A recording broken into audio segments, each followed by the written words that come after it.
Mesdames, Messieurs, bonjour. Très heureux de vous retrouver ici en direct donc du Salon de l'Agriculture pour notre émission l'Agri-Show avec Jérémy de Serles. Jérémy de Serles, bonjour. Bonjour. Vous êtes président des jeunes agriculteurs éleveurs en Saône-et-Loire. Vous avez eu votre bac pro. Vous avez réalisé un stage de 6 mois au Brésil, d'après ce que je sais. Vous connaissez bien les pays de l'Amérique du Sud, le Mercosur. Pour vous, ça vous parle ?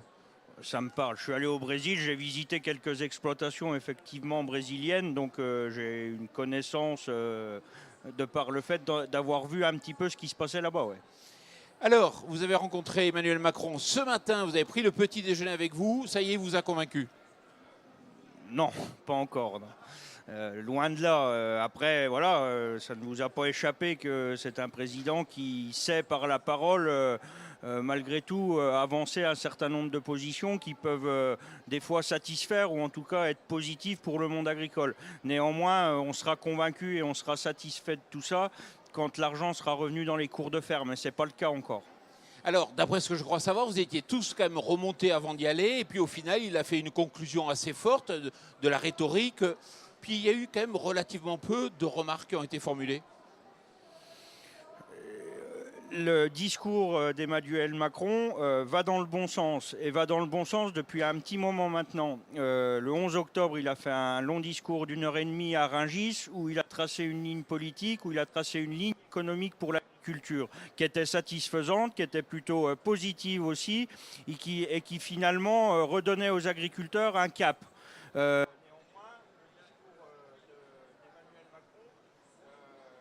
Le 11 octobre, maintenant il a quelques mois et il n'a rien dit encore concret. Donc on a redit jeudi soir dans nos communications respectives que voilà, on attendait des actes, on attendait plus et on jugerait et encore une fois on serait convaincu par les actes. Ouais, il faut tenir bien haut le micro pour que l'émetteur puisse bien émettre ici dans ces conditions de salon.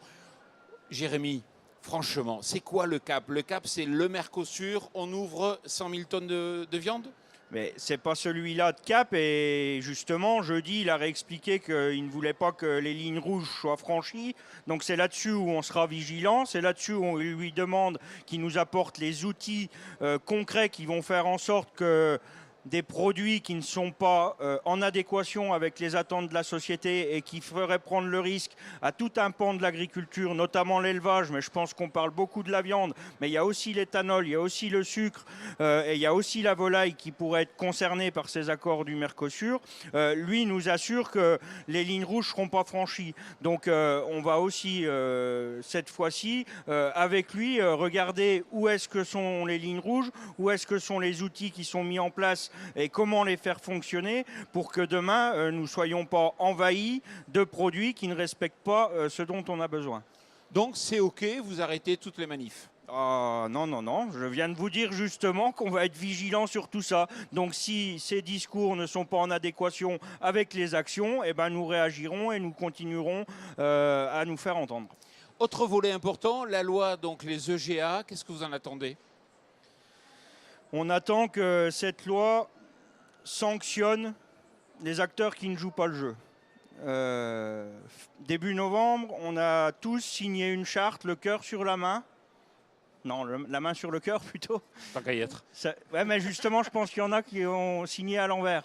Il y a un certain nombre d'acteurs aujourd'hui qui ne jouent pas le jeu, qui avaient signé cette charte et qui, dans les boxes de négociation, pendant les négociations commerciales qui ont lieu en ce moment, continuent à jouer la déflation, à faire en sorte de presser jusqu'au maximum l'acteur qui est en face de lui. Et qui est-ce qui est perdant? C'est le producteur et bien sûr ensuite le consommateur aussi, à qui on ment. Donc nous on demande à ce que la loi soit stricte, sans concession. Tous les acteurs qui ont signé la charte et qui ne la respectent pas soient sanctionnés comme il se doit. Mais pas des petites sanctions, des sanctions qui les feront réagir. Mais là, c'est pareil, la grande distribution n'a jamais joué le jeu. Et à moins d'avoir une loi qui vraiment empêche l'achat à l'étranger, il y aura toujours des achats moins chers. Mais la loi, si à un moment donné, elle n'est pas respectée, elle ne sert à rien. Donc aujourd'hui, les sanctions ne sont pas assez fortes, on le sait. Chaque distributeur ou industriel se sert de la loi, paye la sanction qu'il leur est donnée et ça leur coûte finalement moins cher que de continuer de truander. Donc maintenant, on veut plus de truands et on veut que la loi soit forte, robuste, et si elle ne l'est pas, pareil, on continuera nos actions, nos manifestations, et voilà, nous on sanctionnera nous-mêmes à force les distributeurs et les transformateurs qui ne jouent pas le jeu. Et là, Emmanuel Macron, il nous a donné des garanties? Il nous a donné des garanties. En tout cas, il a l'air déterminé. Encore une fois, on jugera. La loi doit être votée, doit être débattue et votée dans les mois qui viennent. On ose espérer, en tout cas il le faut, que ça se traduise véritablement par quelque chose, encore une fois, concret. Vous lui avez dit que c'est compliqué de faire le métier d'agriculteur aujourd'hui? Bien sûr qu'on lui a dit, mais je pense que ça, il l'a saisi. Mais il vous en remet une couche à chaque fois, non? Il ne nous en remet pas une couche. Aujourd'hui, s'il a amené les États généraux sur la table, c'est aussi parce que nous l'avons demandé. Effectivement, il y a le sujet du Mercosur qui nous pose problème.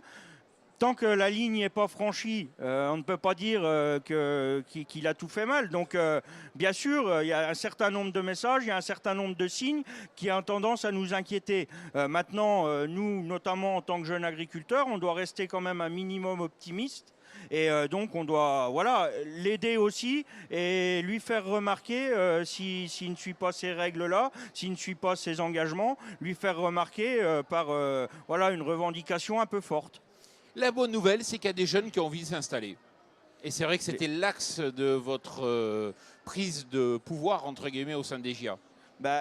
Chez les jeunes agriculteurs, notre leitmotiv, notre cheval de bataille, c'est bien sûr le renouvellement des générations en agriculture. On a perdu tout un tas de paysans ces 10 dernières années, ces 20 dernières années, et malheureusement, tous ceux qui restent, économiquement, ça ne va pas. Donc la perte de paysans n'est pas la solution. L'agrandissement des exploitations n'est pas la solution. Quand on a une grande exploitation dans une production qui perd, plus on en a, plus on perd. Donc on doit maintenir le nombre de paysans nombreux, et donc ça, bien sûr, ça passera par un renouvellement des générations digne de ce nom. Et donc le président de la République et son gouvernement doivent aussi mettre toutes les mesures en place pour accompagner tous les agriculteurs qui céderont leur outil de travail dans les prochaines années, et doit aussi accompagner tous les jeunes qui sont prêts à venir dans ce métier. Aujourd'hui, effectivement, les écoles d'agriculture sont encore pleines de jeunes hommes et de jeunes filles qui souhaitent devenir agriculteurs. Et aujourd'hui, on peut vivre encore de l'agriculture? On peut les inciter à s'installer alors qu'on sait que ça va être plus que compliqué? On doit surtout les accompagner pour que ce soit le moins compliqué possible, mais personne n'est dupe. Tous ceux qui sont dans les allées de ce salon de l'agriculture comprennent qu'il y a un malaise quand même en agriculture et qu'ils doivent être soutenus à la fois par les pouvoirs publics et aussi par la société. La société doit continuer de faire confiance en d'avoir confiance en ses agriculteurs et doit continuer de les accompagner. Sur le plan syndical, est-ce que vous maintenez bien vos troupes aujourd'hui? Vous sentez qu'il n'y a pas de distorsion? Il n'y a pas de distorsion quand on a la tête d'un syndicat. Il y a plusieurs départements, il y a plusieurs régions qui ont des attentes des fois différentes. Ma foi, on est obligé de gérer ça malgré tout en bon père de famille. Donc sans prétention, je pense qu'on gère la situation à peu près. Ma foi, Après, nos responsables sont aussi à la tête de réseaux où à dans chaque échelon, il y a des adhérents qui ont des attentes aussi. Je pense que nos troupes nous comprennent aussi et on n'a pas à remettre en cause non plus leurs réactions et leurs attentes. Jérémy, on va avoir un invité. Est-ce que vous connaissez Jérôme Bonaldi? Je le connais, oui. Jérôme Bonaldi nous rejoint et on peut l'applaudir, le public, si vous voulez bien. Hop là. Bonjour Jérôme. Attention, on s'assoit sur le micro, Jérôme. Jérôme Bonaldi, on vous connaît en tant qu'animateur, on connaît la C'était il y a très très longtemps. Nulle part ailleurs, c'est pas si vieux quand même. Vous étiez même pas né. Jérémy. J'étais né, oui. Voilà, les arrivées en deltaplane sur la table de Avec Cannes. oui. Voilà, exactement. Mais vous venez pas nous parler de ça? Non, je dois vous parler d'agriculture aussi. C'est étonnant, hein. C'est-à-dire Moi, je suis dans une association qui existe depuis 15 ans, qui est l'association de développement des épiceries solidaires.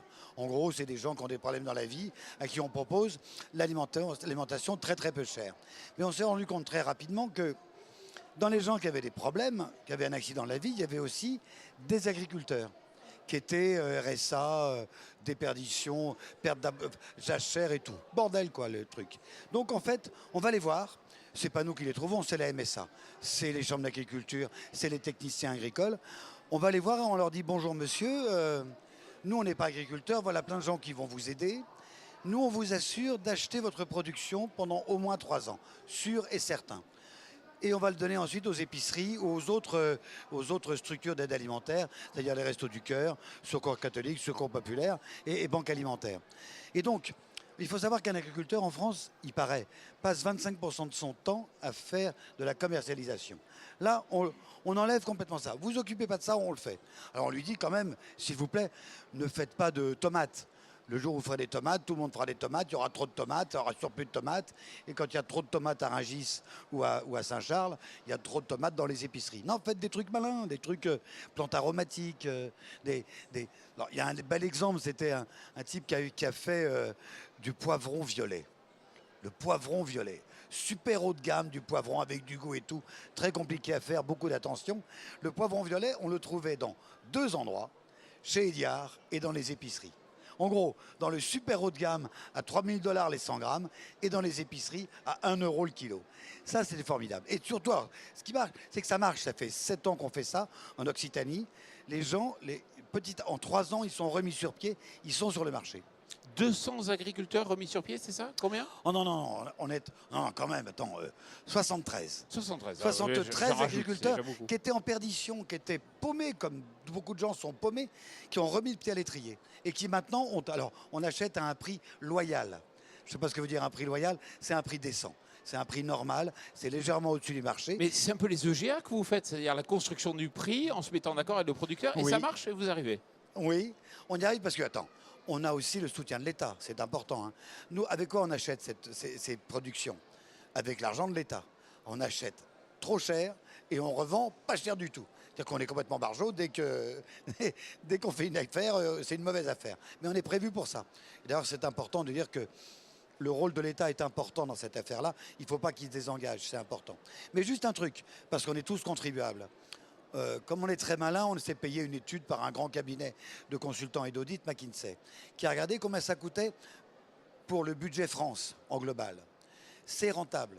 C'est-à-dire que plutôt que d'avoir un type qui sera au RSA jusqu'à la fin de ses jours, avec tous les problèmes d'alcool, de maladie, peu importe. En tout cas, un type qui sera au banc de la société, même si pendant 3 ans ça coûte cher à l'État, au final c'est super rentable. C'est un bon investissement. La solidarité est un très bon investissement. Alors j'ai bien compris, vous mettez d'accord avec les agriculteurs pour définir ce que vous appelez un prix loyal. Ok, on parle là-dessus. Vous rachetez la production. Ça veut dire que l'agriculteur peut se concentrer sur son métier, entre guillemets, de production. Et il peut aller voir des banques et repartir un peu dans le bon sens. Exactement. Quand tu as une structure solide comme notre association Andes, A-N-D-E-S, surtout cartonnée par l'État, avec le tampon de l'État, et qu'on lui dit on est sûr de vous acheter, il peut aller voir la banque, ça fait un effet de levier, en disant regardez, j'ai ma production assurée, et d'ailleurs à un prix au-dessus des mercuriales, au prix du marché, il peut comme ça s'acheter du matériel. Mais ici, on voit je peux dire du bien du salon. Allez-y. Il n'y a que des gens bien. Des gens formidables. Non, sans blaguer, c'est vachement bien. J'ai vu Groupama, j'ai vu, la Prodema, machinisme agricole. Je les vois, les agriculteurs qu'on aide, ils auront besoin de matos. L'idée maligne, c'est, mais puisque vous êtes dans le malin, dans le solidaire, c'est pas la peine de vous donner des tracteurs tout neufs. On va se faire une filière de tracteurs d'occasion. On lutte contre l'obsolescence programmée, en quelque sorte. On récupère des trucs. Nous, on a une activité, entre autres. On est à Rungis, à Perpignan, à Lille et à Marseille. On récupère des fruits et légumes qui sont impropres à la vente. Ils ne sont pas commercialisables. Mais dedans, il y a plein de légumes et de fruits qui sont parfaitement comestibles. Donc, on a fait chantier d'insertion. Des gens qui étaient trésoriers de l'emploi, qui trouvent du boulot, on trie les fruits et légumes qu'on distribue ensuite à toutes les structures, entre autres évidemment les Restos du Cœur. Ça c'est malin. Le type qui me dit, et si je vous donnais, pas un petit gris quand même, mais enfin, un tracteur qu'on répare, parce qu'en plus c'est du bricolage, il y a tellement d'éléments de solidarité. Tu as le mécanicien du coin qui va venir, qui va donner un coup de main ou des conseils. Tu as le frigoriste qui va donner un conseil. Tu as le type qui a des camions réfrigérés pour être en froid positif qui vient. Quand tu racontes des histoires, quand tu donnes aux gens de l'envie d'avoir envie, c'est formidable parce que les gens ont envie d'être sympas et comme les gens sont sympas.